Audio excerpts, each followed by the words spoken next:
Stocks on Wall Street bouncing back Wednesday, albeit on lower volume, following a three-day sell-off.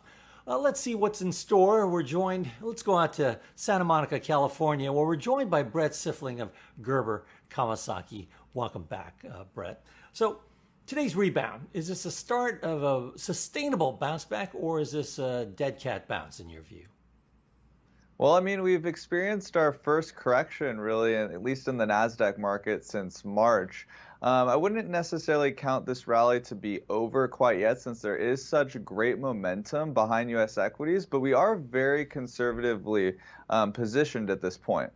Right, you've been, your firm, you, Ross included, been talking about taking that conservative stance, saying, hey, look for that big correction to come. So should those that have been putting their cash on the sidelines, listening to your advice, Ross's advice, is it time to start putting that cash to use, or should you hold off thinking that there's possibly more downside to come?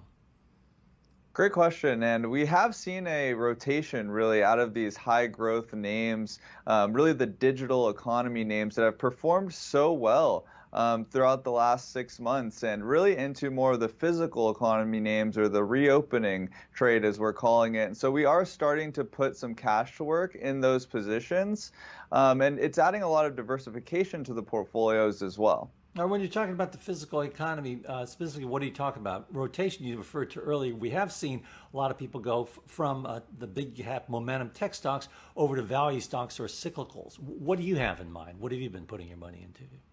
Yeah, one specifically is the home builders. Like in the ETF ITB, it's got a lot of the names that are going to profit from a lot of people that are moving out of these cities. I mean, housing has become so unaffordable here in LA, even specifically, that people are moving out to the suburbs, and there's a lot of room for these home builders to grow. Any particular home builder stocks that are good for the suburban movement as opposed to the multifamily units in, say, a big city like Manhattan in New York?